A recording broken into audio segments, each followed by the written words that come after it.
Baik, Assalamualaikum warahmatullahi wabarakatuh. Para ibu wali kelas yang saya hormati, di sini saya akan menjelaskan bagaimana penggunaan aplikasi rapot K13 yang sudah lama digunakan oleh lembaga-lembaga di bawah naungan Kemenag ya. Untuk yang pertama, di sini ada data umum yang nantinya bisa ibu-ibu isi sesuai dengan kelasnya masing-masing, juga sesuai dengan nama wali kelasnya masing-masing. Kemudian untuk nama atau data siswa sendiri ini sudah saya isi, jadi ibu-ibu sudah tidak khawatir lagi, tidak usah khawatir dengan data siswanya ya. Jadi fokus saja untuk mengisi nilai rapot nanti yang ada di bawah ini. Kemudian aplikasi rapot ini bisa digunakan juga untuk nanti semester 2. Jadi ibu-ibu wali kelas di sini cuma tinggal mengganti tahun pelajaran atau semesternya saja ya. Dan juga tinggal mengganti nanti KI/KD yang ada di menu-menu mata pelajaran. Baik, untuk selanjutnya ini ada menu data 2. Data 2 ini memuat KKM yang nanti akan digunakan oleh para ibu wali kelas. Apakah akan menggunakan ini KKM tunggal atau akan menggunakan multi KKM? Artinya kalau multi KKM ini Bapak Ibu bisa bertanya kepada guru-guru mata pelajarannya apakah KKM-nya akan disamakan atau dibedakan. Kalau misalkan beda, ibu-ibu tinggal mengentry saja nilainya di sebelah sini ya, di kolom ini. Nah, kalau mau menggunakan KKM tunggal, tinggal mengisi di kolom KKM tunggal ini saja. Biasanya kalau KKM tunggal ini seluruh mata pelajaran KKM-nya 1. Dan kalau saya biasanya menggunakan KKM tunggal karena untuk mempermudah nanti pengerjaannya saja ya. Biasanya KKM kelas 7 itu 60, KKM 8 65, KKM kelas 9 itu 70 untuk semester 1. Baik, untuk selanjutnya ini ada menu blanko. Abaikan saja karena menu blanko ini tidak dapat difungsikan ya. Baik, nah ini kita masuk ke pekerjaan ibu-ibu wali kelas semua nih yang nanti harus ekstra ya. Ibu-ibu nanti bisa membaca ini, di sini ada keterangannya. Di sini jangan melakukan cut, move atau copy atau paste. Jadi ini mengisinya harus manual, tidak boleh mengcopy paste karena kalau mengcopy paste nanti akan ada rumus-rumus atau formula yang bisa terganggu ya. Nah, kemudian ibu-ibu wali kelas hanya fokus untuk mengisi kolom yang berwarna putih saja. Nah, ini untuk aspek pengetahuan, kemudian ada aspek keterampilan ya. Nah, di sini ada deskripsi minimal ada 3 nilai harian yang harus diisi. Jadi ini kolom aspek pengetahuan dan aspek keterampilan yang nanti akan ibu-ibu isi itu minimal harus 3 diisinya ya. Minimal 3. Kalau 1 atau 2 itu kurang variatif. Kalau 3 atau lebih itu akan lebih baik ya. Dan yang harus menjadi perhatian di sini adalah nilai dari setiap siswa dari satu kolomnya ini. Nah, satu kolom ini tidak boleh ada nilai yang sama. Contohnya misalnya Desta Ramadan nilai harian ke-1-nya 75. Harian keduanya tidak boleh 75 lagi. Karena kalau 75 sistem akan membaca dan dia menolak ya. Jadi harus diganti apakah mau 76 atau mau 75,2 misalnya 75,2. Nah, kalau seperti ini dia masih bisa membaca ya. Oke, minimal nilai yang diisi itu 3 kolom ya, Bapak Ibu wali kelas semua. Nah, masih di daftar nilai aspek pengetahuan. Ini untuk nilai terakhirnya belum muncul ya di sebelah sini. Nah, ada nilai PTS atau nilai pertengahan semester, nilai tengah semester yang harus diisi. Oke, ini nilainya bebas atau sesuai dengan pemberian dari guru mata pelajarannya nanti. Nah, pas juga. diisi. Nah, nanti baru akan muncul ini nilai akhir yang akan dicetak di lembar rapot siswa nanti, ini HPA. Nah, ini prediksinya B. Kemudian ini deskripsinya langsung otomatis ya. Nah, hal yang sama harus dilakukan di aspek keterampilan, minimal 3 kolom dan tidak boleh ada nilai yang sama. Nah, jadi nanti akan muncul nilai hasil penilaian akhirnya.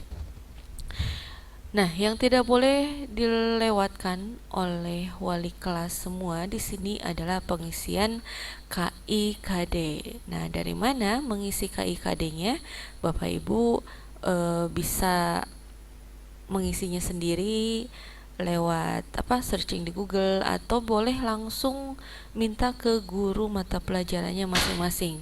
Namun yang harus diperhatikan di sini adalah pengisian teks KIKD di sini tidak boleh terlalu panjang. Maksimal harus 65 huruf. Karena kalau lebih dari 65 huruf, sistem kembali dia tidak mau membaca ya. Nah, yang tadi saya sampaikan dari awal pengisian daftar nilai pengetahuan, kemudian keterampilan, dan pengisian KIKD ini ini dilanjutkan ke mata pelajaran yang lainnya. Ada 15. Nah, untuk ML1 ini mulok 1 diabetek bahasa Sunda kalau nggak salah. Ini bahasa Sunda. Kalau ML2 diabeteki ya. Nah, untuk selanjutnya ada menu sikap. Menu sikap ini diisi dengan pilihan deskripsi yang ada di atas ini. Nah, ada 10 pilihan deskripsi. Ibu-ibu tinggal mengisi dengan nomor urut saja. Apakah Desta sudah rajin berdoa sebelum dan sesudah melakukan kegiatan? Apakah Desta juga sudah menjalankan ibadah sesuai dengan agamanya? Misalnya begitu ya. Nah, apa nih kira-kira yang sedang atau mulai berkembang? Misalnya 10, menghormati orang lain yang menjalankan ibadah ya. Ini boleh diisi minimal 2 kolom. Oke, ini 9 ya, 9, 10. Nah, ini predikat Bapak Ibu diisi manual juga, sangat baik, baik atau cukup atau kurang ya. Nah, ini sama, ini untuk sikap sosial, yang sebelah kiri untuk sikap spiritual, ini sikap sosial.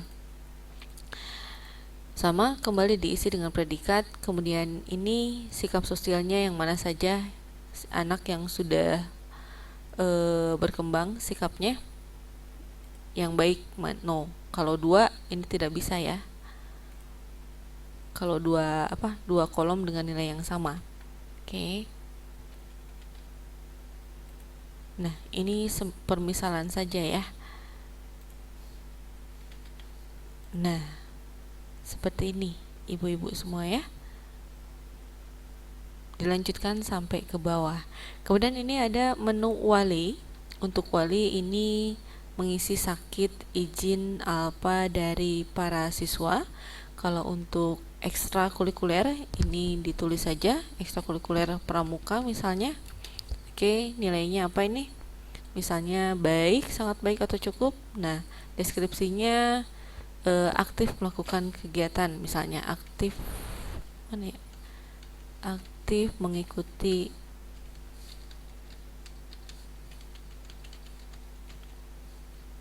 latihan. Nah, kemudian ekstrakurikuler 2. Nah, kita kan punya beberapa ekstrakurikuler ya, Bapak Ibu. Ada ekstrakurikuler bahasa Inggris, bahasa Arab, kemudian Marawis. Nah, di sini nanti ibu-ibu tinggal bertanya saja kepada siswa-siswanya apakah mengikuti 1 atau 2 atau lebih dari ekstrakurikuler. Oke, misalnya bahasa Inggris, tinggal ditulis saja bahasa Inggris. Nah, hal yang sama dilakukan juga memberi nilainya baik atau buruk. Nah, ini deskripsinya boleh sama aktif. Kalau misalkan dia memang nilainya baik, mengikuti latihan.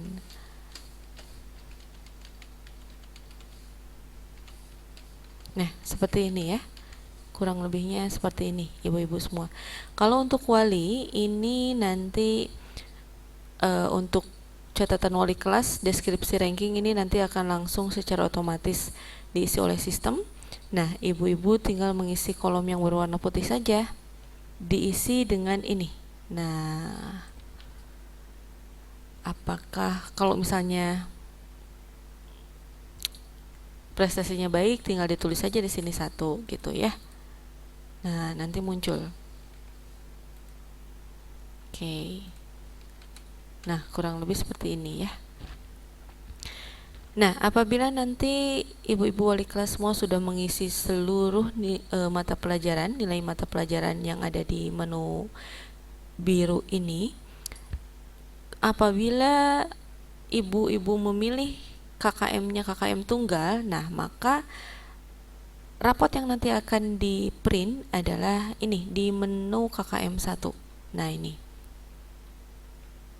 di sini nanti kalau misalkan nilainya sudah lengkap, dia akan secara otomatis dan Bapak Ibu tidak usah atau tidak perlu mengotak-atik lagi, karena nanti ini sudah lengkap, tinggal print saja.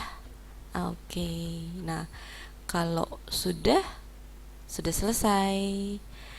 Nah, untuk selanjutnya, nah menu NTS ini abaikan saja. Ini adalah nilai tengah semester, tidak terlalu berpengaruh ke nilai rapot semester. Ini kalau misalnya ibu mengisi atau memilih rapot dengan multi KKM. Kalau ini halaman 1 dan 2 juga diabaikan saja.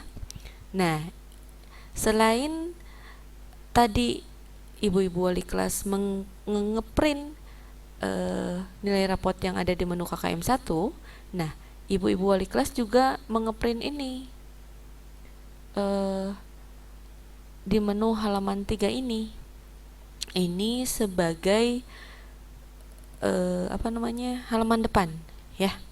Oke, ini juga tidak bisa diedit secara manual karena ini sudah ini bisa diedit untuk tanggal tanda tangan ya. Nah, ini saja tanggal tanda tangannya mau kapan. Nah, kalau untuk menu ledger ini adalah menu kumpulan seluruh nilai yang nanti sudah diinput oleh ibu-ibu wali kelas semua. Nanti akan muncul di sini nilainya. Kalau mau melihat nilai daftar kolektifnya, nah ini di sini di DKN. Nanti ranking otomatis akan muncul, jumlah nilainya akan muncul. Ini juga tidak perlu diisi manual karena ini nanti akan secara otomatis diisi apabila ibu-ibu wali kelas semua sudah mengisi nilai pengetahuan dan nilai keterampilan di menu nilai-nilai mata pelajaran. Oke, segitu saja ibu-ibu wali kelas penjelasan dari bagaimana mengisi rapot K13 ini. Apabila ada pertanyaan, mangga silahkan biasa langsung berkonsultasi bersama saya di sekolah. Dan satu hal yang saya titip kepada ibu-ibu wali kelas semua, ketika nanti ibu semua sudah melakukan penginputan nilai dan sudah melakukan print out rapot, mohon filenya ini disimpan baik-baik dan diserahkan kembali kepada saya, karena ini kan di printnya di kertas HVS ya. Kemudian siswa kan nanti harus punya rapot asli ya. Nah, nanti kita akan mengeprint ulang ke kertas aslinya. Jadi data-data dari ibu semua ini yang diinput di aplikasi rapot ini harap disimpan baik-baik karena nanti akan diprint ulang di kertas rapot yang sesungguhnya. Terima kasih atas perhatiannya. Wassalamualaikum warahmatullahi wabarakatuh.